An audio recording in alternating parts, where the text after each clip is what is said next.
연방준비제도가 인플레를 우려하며 적극적인 대응에 나섰습니다. 자산 매입 축소의 속도를 가속화하고 최소 3차례의 금리 인상을 예고했습니다. 학자금융자 상환 유예 조치가 내년 1월 말 종료될 전망입니다. 하지만 학자금 대출자의 90%는 상환 부담이 큰 편이라며 실질적인 대책 마련을 촉구하고 있습니다. 중서부 지역 29개 주에 겨울 폭풍 등 각종 기상주의보가 발령됐습니다. 켄터키와 테네시 등 지난주 토네이도 피해를 본 지역엔 폭우가 예보돼 주민들의 각별한 주의가 요구되고 있습니다. 미국 대학들이 오미크론 변이 확산에 비상이 걸렸습니다. 일부 대학에선 기말고사가 온라인으로 전환되고 졸업식도 전면 취소됐습니다. 겨울을 두려워하지 마십시오. 새로운 영감을 얻으십시오. JD 파워가 신뢰도 1위 브랜드로 선정한 기아의 고성능 SUV나 스포티한 세단과 함께라면 겨울도 문제없습니다. 매주 입고되는 신차 가운데 마음에 드는 모델을 선택하실 수 있습니다. 혹한에도 끄떡없는 든든한 모델로 겨울을 지배하십시오.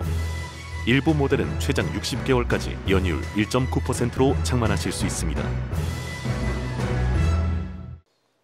여러분 안녕하십니까? 12월 15일 첫 소식입니다. 연방준비제도가 인플레이션을 우려하며 본격적인 대응에 나섰습니다. 자산 매입 축소 규모를 대폭 늘려 내년 3월까지 끝내고 최소 3차례의 금리 인상도 예고했습니다. 여준호 기자의 보도입니다. 연방준비제도가 인플레이션 우려에 돈줄을 다시 강하게 쬐는 방향으로 선회했습니다. 연준은 오늘 자산 매입 축소, 테이퍼링의 속도에 더욱 탄력을 가할 계획이라고 밝혔습니다. 테이퍼링 규모를 현행 150억 달러에서 2배로 늘려 내년부터 300억 달러씩 줄이고 3월까지 매입을 종료하겠다는 계획입니다. At today's meeting, the committee also decided to double the pace of reductions in its asset purchases. Beginning in mid-January, we will reduce the monthly pace of our net asset purchases by $20 billion for Treasury securities and $10 billion for agency mortgage-backed securities. 내년 6월쯤 종료할 예정이던 테이퍼링 정책을 이처럼 급진적으로 뒤바꾼 것은 예상보다 심각한 인플레이션에 대응하기 위해서입니다. We are phasing out our purchases more rapidly because with elevated inflation pressures and a rapidly strengthening labor market, the economy no longer needs increasing amounts of policy support. 이와 함께 내년 물가 상승률 전망치는 2.2%에서 2.6%로 높여 잡았고 내년 말 기준 실업률 예측은 3.8%에서 3.5%로 낮췄습니다. 본격적인 긴축 정책인 금리 인상은 내년 최소 3차례 인상될 것으로 내다봤습니다. 파월 의장은 물가 인상률이 2%를 넘어서고 완전 고용에 도달했다고 판단되는 시점에 금리를 인상할 예정이라고 밝혔습니다. 이에 대해 전문가들은 내년 6월쯤 금리 인상 가능성에 무게를 두고 있지만 자산 매입 프로그램의 마무리 시점인 3월 중순쯤 금리 인상이 시작될 수 있다는 전망도 나옵니다. MBC 뉴스 여준호입니다. 바이든 행정부가 예정대로 내년 1월 말 학자금 상환 유예 조치를 종료할 전망입니다. 2년 만에 상환이 재개되는 건데 그동안 혜택을 받아온 4,100만 명의 상당수는 팬데믹이 여전히 심각한 상황에서 부담이 크다고 입을 모으고 있습니다. 김재은 기자의 보도입니다. 코로나 여파로 지난 2년 동안 시행돼 온 연방정부 학자금 대출 상환 유예 조치. 지난해 3월 시행된 이후 2차례의 연장을 거쳐 이자 납부까지 자동으로 중단된 상태입니다. 민주당 소속 상원의원들은 이를 한 차례 더 연장해달라고 요청했지만 백악관은 이를 사실상 거부했습니다. The Department of Education is already communicating with borrowers to help them to prepare for return to repayment on February 1st and has secured contract extensions with loan servicers. 따라서 상한은 내년 2월 1일부터 재개됩니다. 현재 학자금 대출자는 4,100만 명에 이르고 대출 규모는 1조 6천억 달러에 달합니다. 미국인 4명 중 1명꼴로 학자금 빚을 갖고 있는 것으로 1인당 평균 대출액은 36,510달러입니다. 한 달 상환 금액만 400달러에 육박하는 수준입니다. 하지만 비영리 단체 학자금 위기센터에 따르면 최근 학자금 대출자 3만 4천여 명을 대상으로 설문조사를 실시한 결과 90% 가까이가 안정적인 소득이 있음에도 내년 2월부터 상환을 재개하기엔 부담이 크다고 주장했습니다. 재정 전문가들은 상환 유예 조치 연장 가능성이 낮은 만큼 개인 학자금 융자업체에 연락해 재융자와 상환 플랜 변경 등을 미리 준비해야 한다고 강조합니다. 학생융자는 파산을 해도 예외가 안 돼요. 그렇기 때문에 일단은 그걸 미싱을 해서 그런 페이먼이 제3의 기관으로 넘어가거든요. 컬렉터들. 그 돈이 엄청나게 불어나요. 빨리 갚는 게 중요한 게 아니라 그 신용을 잘 유지를 해서 시대에 알맞게 적절하게 조치를 취해 나가는 게 더 중요하죠. 앞서 조 바이든 대통령이 후보 시절에 공약했던 학자금 대출자 1인당 $10,000 탕감해주는 방안 역시 이루어지지 않고 있어 당장의 부당 경감을 위한 교육당국의 추가 대책이 필요해 보입니다. MBC 뉴스 김재은입니다. 폭설을 동반한 겨울 폭풍이 미 중서부 지역 29개 주를 강타할 것이라는 관측이 나왔습니다. 국립기상국은 미 서부 지역에서 5대5 지역에 걸쳐 최소 29개 주 곳곳에 겨울 폭풍 등 각종 기상주의보와 경보가 내려지면서 1억 명이 영향권에 들었다고 밝혔습니다. 이미 아이오와주와 미네소타, 위스콘신주에는 토네이도 경보가 발령된 상태며 해당 토네이도는 시속 80마일 속도로 이동할 것으로 예측됐습니다. 미네소타주 기상당국이 12월에 토네이도 경보를 발령한 것은 이번이 처음입니다. 이외에도 지난주 토네이도가 휩쓸고 간 켄터키와 테네시, 아칸소주에는 오는 16일과 17일 최대 4인치의 비가 내릴 것으로 보이며 인명 구조 작업에도 영향을 미칠 것으로 예상됐습니다. LA 통합교육부가 학생들을 대상으로 한 코로나 백신 접종 의무화 규정 시행을 연기했습니다. LA 통합교육부 교육위원회는 어제 회의를 열고 학생들의 백신 접종 의무화 규정 시행을 내년 가을 학기로 연기하기로 했다고 밝혔습니다. 위원회 측은 접종 의무화 규정 연기와 함께 이런 규정은 학교 위치와 상관없이 교육구 산하 모든 차터스쿨에도 적용하기로 했습니다. 당초 교육부는 12세 이상 학생이 오는 19일까지 2차 접종을 완료하도록 했으며 이를 따르지 않은 학생의 경우 독립적인 원격 프로그램으로 전환해야 했습니다. 현재 통합교육부 소속 12세 이상 학생 가운데 87%가 백신 의무를 준수하고 있으며 교육부의 시행 지침에는 12세 미만 학생은 포함돼 있지 않습니다. 미국 대학들이 다시 문을 걸어 잠그고 있습니다. 기말고사를 온라인으로 전환하고 졸업식도 취소했습니다. 오미크론 변이 확산세에 대비하고 나선 건데요. 백신 접종률이 높은 지역에도 확산세가 가파르게 증가하고 있어 당국이 예의주시하고 있습니다. 홍지은 기자의 보도입니다. 뉴욕대는 오늘 캠퍼스 내 모든 비필수적인 모임과 행사를 즉각 취소한다고 밝혔습니다. 코로나19 환자가 급증한 데 따른 조치입니다. 뉴욕대 캠퍼스가 있는 뉴욕시는 현재 하루 평균 3,200명의 신규 확진자가 발생하고 있으며 이는 2주 전보다 70% 급증한 수치입니다. 기말고사를 일주일여 앞둔 학생들은 혼란에 빠졌습니다. I wish we had a little bit more time. It sucks that you just can't go places like you normally would want to. 앞서 코넬대 본교 캠퍼스에 최고 경계 수준인 코드 레드가 발령됐습니다. 이번 주에만 오미크론 변이 감염자를 포함해 930건의 확진자가 나오면서 경계 태세를 높인 것입니다. 코넬은 기말고사를 온라인으로 옮기고 어제부터 모든 오프라인 행사를 취소했습니다. Honestly, it makes me feel more comfortable. I've been fearful of COVID to begin with. 뉴저지에 있는 프린스턴대도 학생들이 이른 시일 내에 집으로 돌아갈 수 있도록 기말고사를 온라인으로 전환했습니다. 지난주 벌몬트주의 미들베리 컬리지가 남은 학기 수업을 원격으로 전환했고 내년 1월부터 수업이 재개되는 시카고의 드폴대와 서던 뉴햄프셔대도 당분간 온라인 수업을 실시한다고 밝혔습니다. 최악의 상황에 대비해 부스터샷 접종 의무 지침을 내린 대학도 20여 곳에 달합니다. 부스터샷 접종이 코로나19 재확산세를 막을 유일한 해법으로 지목되면서 부스터샷 접종 의무화안이 확대될 것으로 전망됩니다.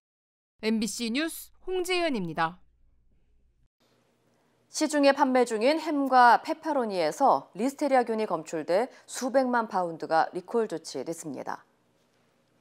연방농무부는 육가공 전문 업체인 알렉산더 앤드 혼엉사의 돼지고기 햄과 페페로니에서 식중독을 일으키는 리스테리아균이 검출돼 200만 파운드를 리콜 조치했다고 밝혔습니다. 당국은 아직 해당 제품과 관련한 질병 사례는 보고되지 않았지만 관련 제품을 구입한 소비자들은 즉시 폐기할 것을 당부했습니다. 앞서 알렉산더 앤드 혼엉사는 지난 5일에도 일부 돼지고기 가공식품에서 리스테리아균 오염이 의심돼 23만여 파운드가 리콜 조치된 바 있습니다. 팬데믹 이후 캘리포니아주로 유입되는 인구가 급격히 감소했습니다. 캘리포니아 정책연구소의 연구에 따르면 지난 9월 말 캘리포니아주로 이주하는 인구는 코로나19 사태가 시작된 지난해 3월 말보다 38% 감소한 것으로 조사됐습니다. 모든 카운티에서 지난해 3월 이후 타주에서 유입되는 인구가 감소했으며 특히 샌프란시스코와 산타클라라, 샌마테오 카운티에서 감소세가 가파르게 나타났습니다. 하지만 캘리포니아주에서 다른 주로 떠나는 주민의 수는 12% 증가했으며 유입과 유출 비율을 종합하면 팬데믹 초기 이후 인구 감소는 2배 이상 증가한 것으로 분석됐습니다. LA 카운티에서는 올해 3분기 동안 58,800명이 이주했고 24,900명이 이사 온 것으로 집계됐습니다. 전문가들은 탈캘리포니아 현상인 캘 엑소더스보다 팬데믹 시작 이후 캘리포니아주 유입인 캘 엔트랜스가 급감한 것이 캘리포니아주 인구 감소의 주된 요인이라고 설명했습니다. 한인들도 많이 방문하는 토렌스 지역의 대형 쇼핑몰 주차장에서 총격 사건이 발생해 3명이 다쳤습니다. 토렌스 경찰은 어제 오후 6시 30분쯤 데라모 패션센터의 BJ 레스토랑 인근 주차장에서 총격이 발생했지만 사망자는 없었고 탄피만 발견했다고 전했습니다. 조사 결과 용의자들은 45분 후 쇼핑몰 남쪽으로 이동해 쉐보레 SUV 차량을 탈취했고 이 과정에서 3명이 총상을 입은 것으로 파악됐습니다. 피해자는 17세 소년 1명과 20대 남성 2명으로 인근 병원으로 옮겨져 치료를 받았으며 머리에 총상을 입은 남성은 중태, 나머지는 안정적인 상태인 것으로 알려졌습니다. 경찰은 이번 총격 사건을 갱단과 관련이 있는 것으로 보고 조사하고 있으며 용의자는 3명에서 4명으로 추정된다고 밝혔습니다. 뉴욕 경찰 NYPD를 이끌 첫 여성 수장이 탄생했습니다. AP통신에 따르면 에릭 아담스 뉴욕시장 당선인은 키첸트 시웰 나소 카운티 경찰서장을 차기 NYPD 경찰국장에 임명한다고 밝혔습니다.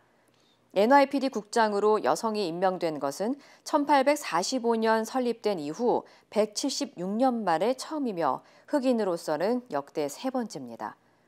시웰은 뉴욕 퀸스 출신으로 서장을 역임했던 나소 카운티 경찰에서 23년 근무하며 마약 그리고 인질 협상 등과 관련된 부서에서 활동해 왔습니다.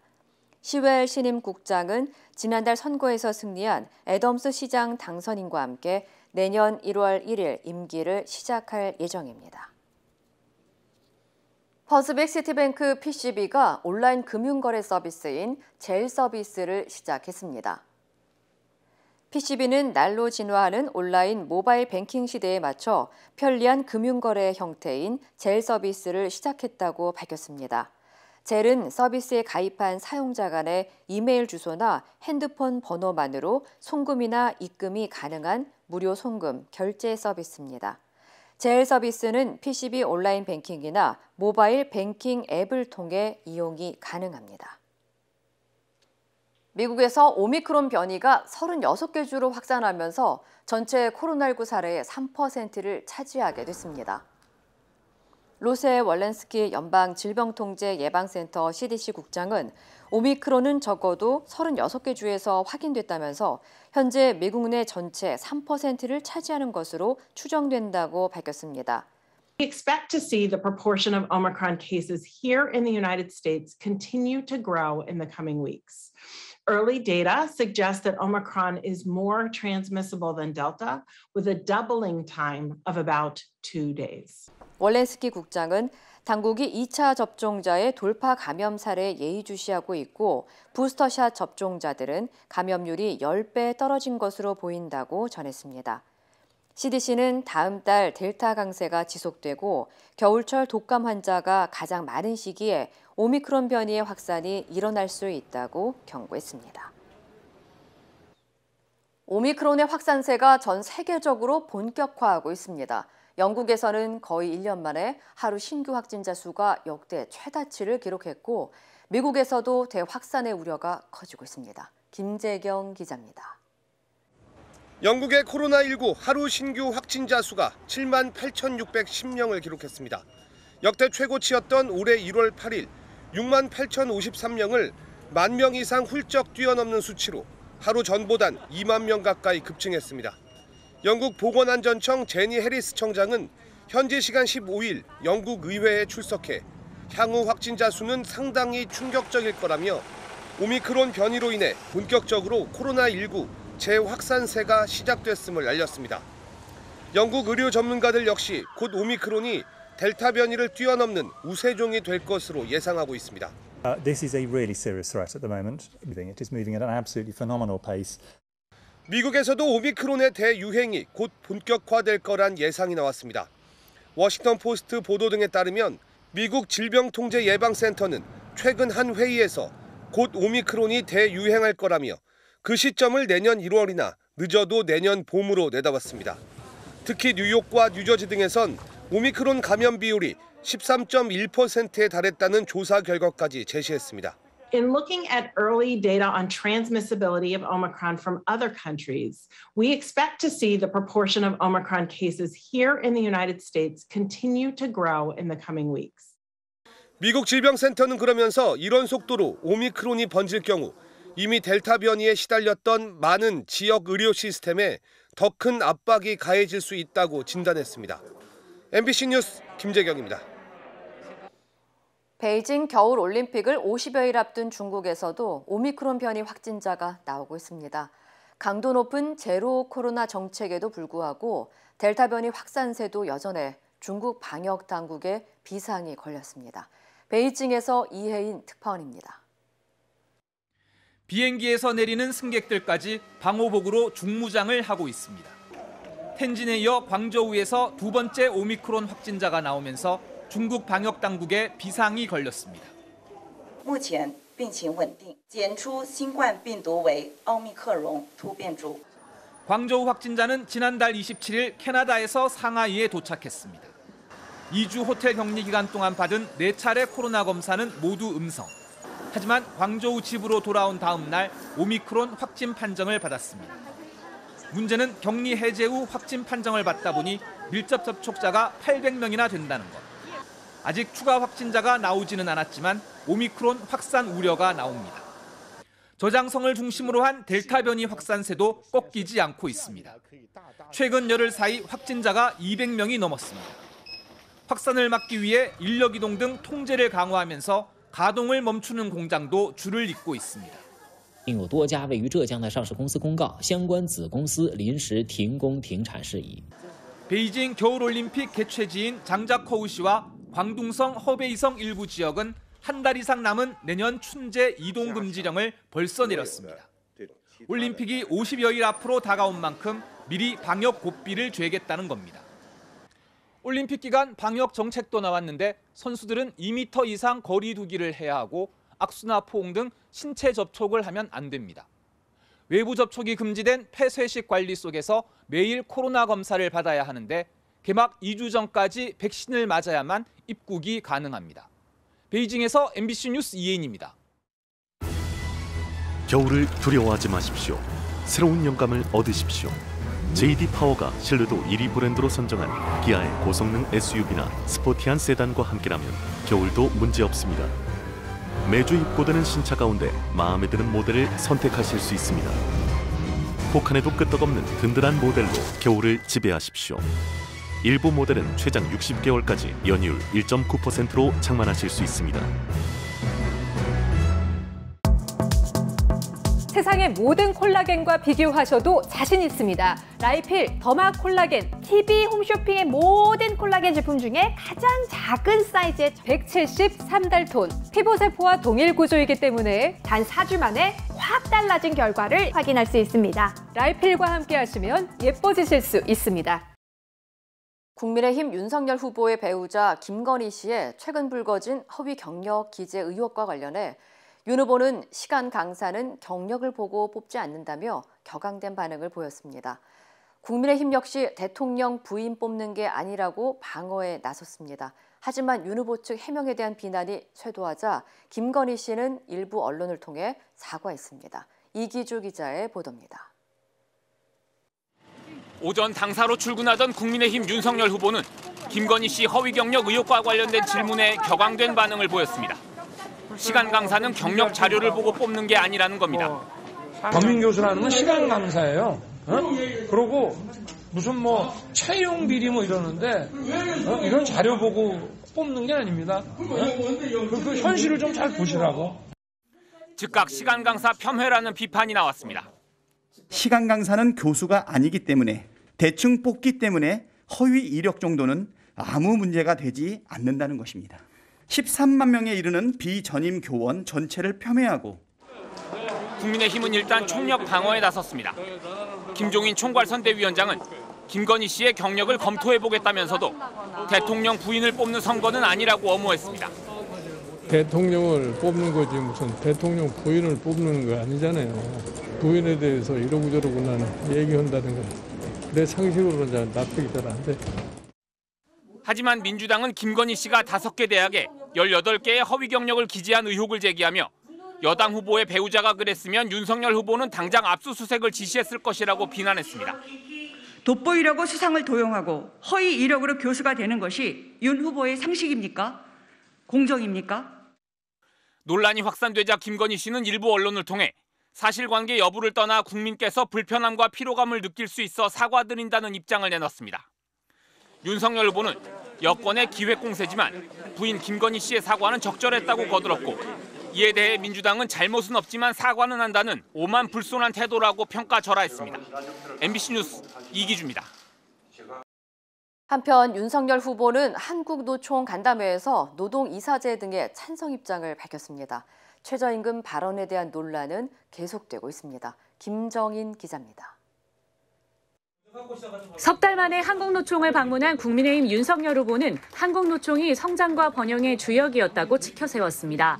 다만 지금은 성장이 둔화되는 위기 상황이라며 한국노총이 노사관계에서 상호협력의 자세로 나서달라고 요청했습니다. 한노총이 이런 합리적인 상생의 노사관계 형성과 사회적 대타협에 주도적으로 나서주시기를 부탁드립니다. 비공개 회담에서 윤 후보는 이미 이재명 후보가 강조한 공공기관 노동이사제와 공무원과 교원노조 전임자의 근로시간 면제, 즉 타임오프제에 대해선 원칙적인 찬성 입장을 밝혔습니다. 단 근로기준법을 5인 미만 사업장에도 적용하는 부분은 유보적 입장을 보였습니다. 관훈 토론에서의 최저임금 발언을 두고선 논란이 계속됐습니다. 최저임금이 180만 원, 200만 원이라고 하면은 나는 150만 원으로도 충분히 일할 용의가 있고 하고 싶다라고 하는데 만약에 그걸 못하게 한다고 하면은 그거 어떻게 되겠습니까? 민주당은 몇 달 전 논란을 불렀던 이른바 부정식품 발언과 거의 비슷한 인식이 또다시 나타났다고 비판했습니다.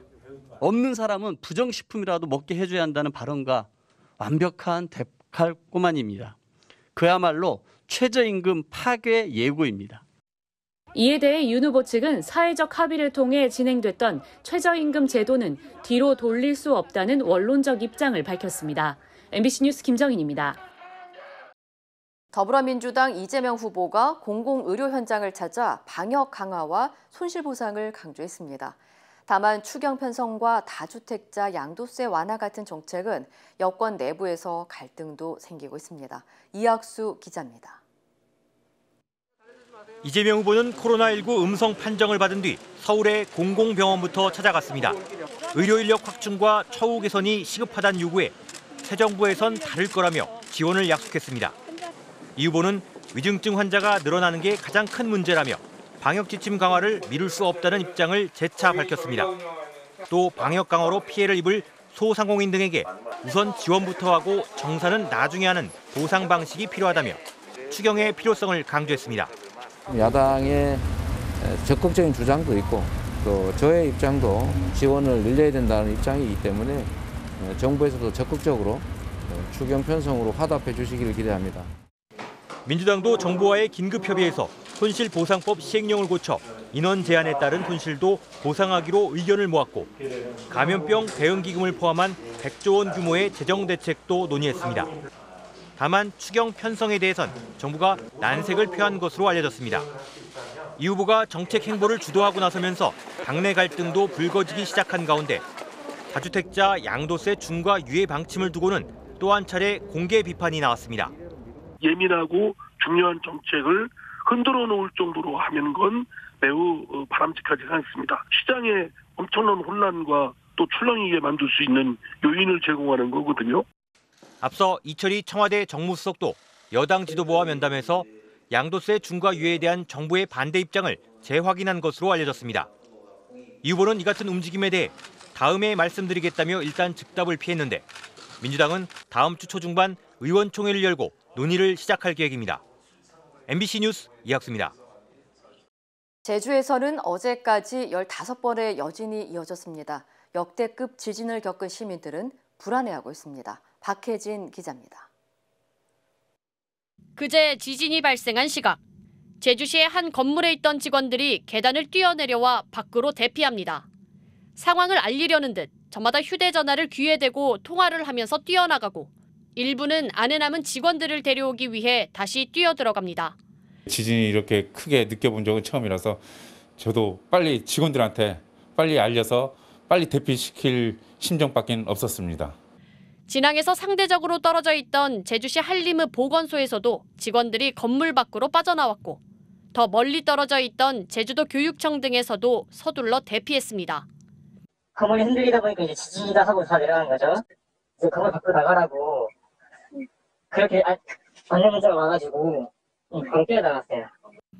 규모 4.9의 지진이 발생하면서 119에 접수된 흔들림 신고는 제주도 전체에서 116건. 제주시내 주택 창문이 깨지고 벽면에 균열이 생기는 등 피해 신고도 6건이 접수됐습니다. 어제 오후에도 그제와 같은 진앙 해역에서 규모 2.8의 지진이 발생하는 등 15차례의 여진이 이어지면서 제주는 긴장의 끈을 놓지 못하고 있습니다. 여진에 대한 오면 어디로 대피해야 될지도 모르고 정확한 안내도 안 나오고 이런 부분이 있다 보니까 그날 밤까지 계속 불안했었던 것 같아요. 네. 제주도가 실시한 긴급 점검에서 대형 위험시설물 23곳과 교량 등은 다행히 피해가 없었던 것으로 확인됐습니다. MBC 뉴스 박혜진입니다. 어제 홍콩 번화가에 위치한 40층짜리 건물에서 불이 났습니다. 관련 소식 전해드립니다. 사무실과 쇼핑몰이 입점한 고층 건물에서 연기가 피어오르고 소방관들은 사다리차로 건물에 갇혔던 사람들을 구조합니다. 평일 점심시간에 발생한 화재로 쇼핑몰을 찾은 손님과 사무실 직원 등 1,200여 명이 긴급 대피했으며 최소 13명이 다쳤습니다. 건물에 고립됐던 수백 명은 모두 안전하게 구출됐고 불길은 4시간 만에 잡혔습니다. 해당 건물은 수개월 전부터 개조 공사가 진행 중이었으며 경찰은 저층부 전기 스위치에서 발화가 시작했다고 밝혔습니다. 말레이시아 해역에서 어린이를 포함한 불법 이민자 50명을 태운 보트가 침몰했습니다. 외신에 따르면 현지 시간 15일 인도네시아인 이민자들이 탄 보트가 악천후로 뒤집히는 사고가 발생했는데요. 경비정과 항공기를 투입해 구조 작업에 나선 해양경찰은 현재까지 탑승자 중 11명이 숨지고 25명이 실종됐다고 밝혀 사망자는 더 늘어날 전망입니다. 최근 여성을 젖소로 비유한 광고로 국내에서도 논란이 됐던 서울우유 광고가 외신에 소개됐습니다. 현지 시간 15일 미국 CNN과 영국 BBC 방송은 한국 최대의 유제품 기업이 만든 광고가 성차별에 대한 논쟁을 불러일으켰다고 논란을 다뤘는데요. 이어 몰카 범죄가 증가하고 있는 한국에서 광고 속 남성이 여성들을 몰래 촬영하는 모습 또한 대중의 반발을 사며 문제가 됐다고 지적했습니다.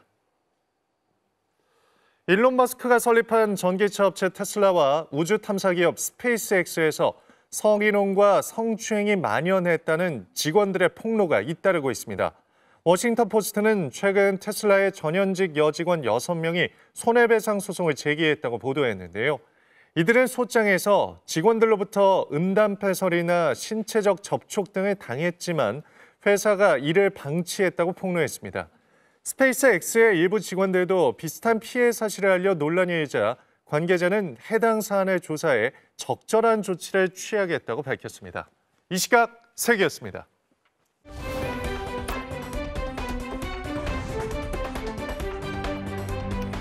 투데이 이슈톡입니다. 브라질에서 시정을 두고 설전을 벌이던 시장과 정치인이 실제로 한바탕 격투기를 벌여 화제인데요. 첫 번째 키워드입니다. 시정 비판한 정치인, 격투기로 제압한 시장입니다.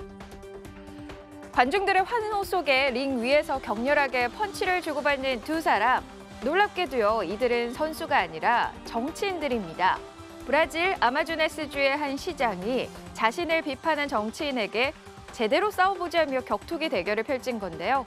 일이 이렇게 커진 건 에리네우 전직 의원이 페이쇼트 시장의 행정을 강하게 비판하면서 시작됐다죠. 격한 언쟁이 오간 뒤 전 의원이 먼저 시장에게 격투기 경기를 제안하면서 대결이 성사된 겁니다. 타고난 맷집으로 반격을 펼친 끝에 판세를 뒤집어 판정승을 거둔 시장. 시장은 경기 직후 우리시에서 스포츠 경기를 장려하기 위해 이 도전을 받아들였다면서 행사 수익금은 빈곤층 지원에 사용할 거라고 밝혔는데요. 정치인과 시장의 격투기는 흥행에 대성공했지만 누리꾼 사이에서는 선출직으로 적절하지 않은 행동이라는 반응이었습니다.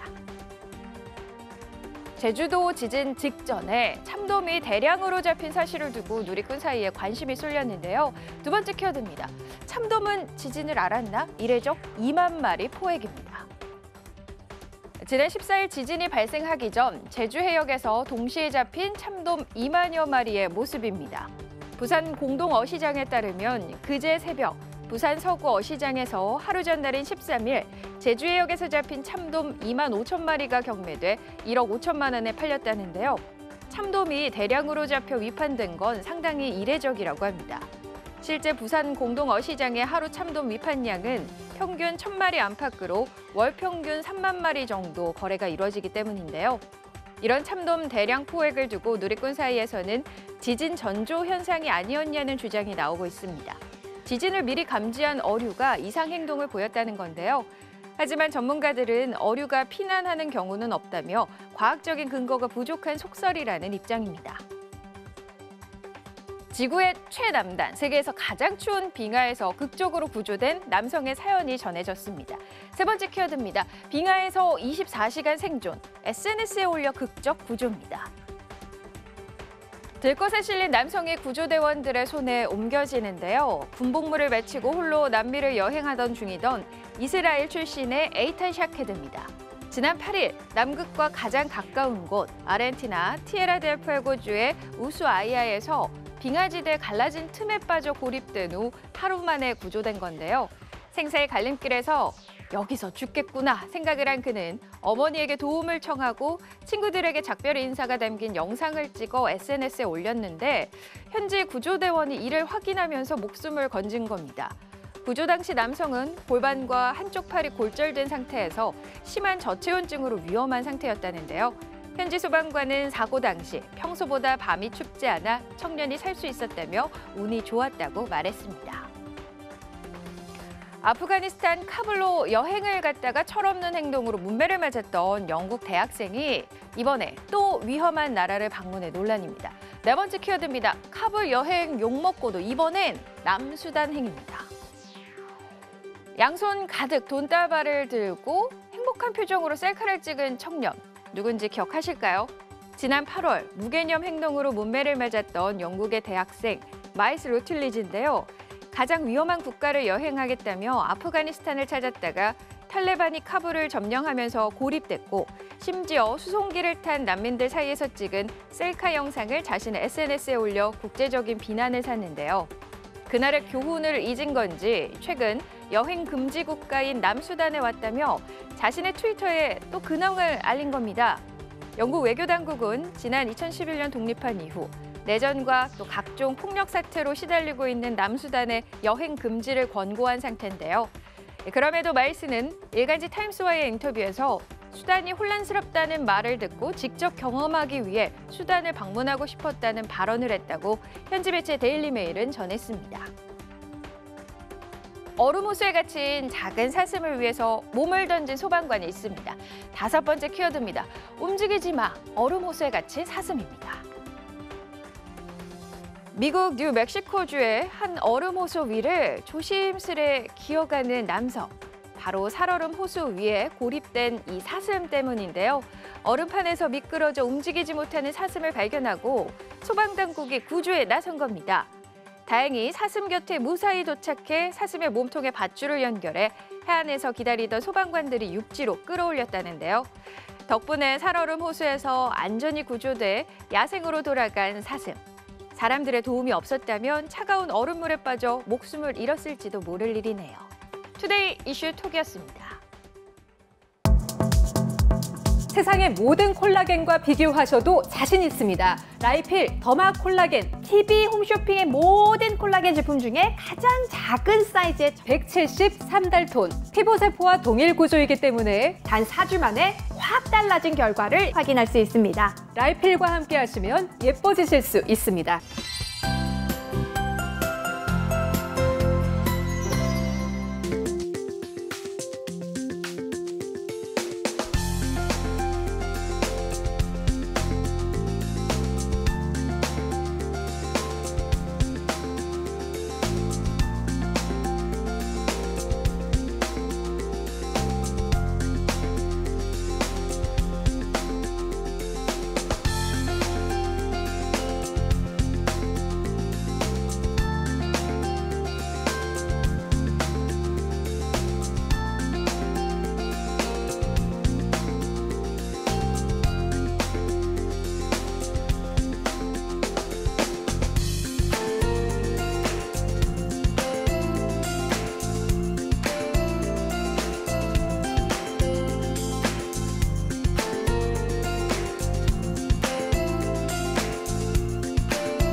이상으로 12월 15일 뉴스를 마칩니다. 시청해주신 여러분 고맙습니다.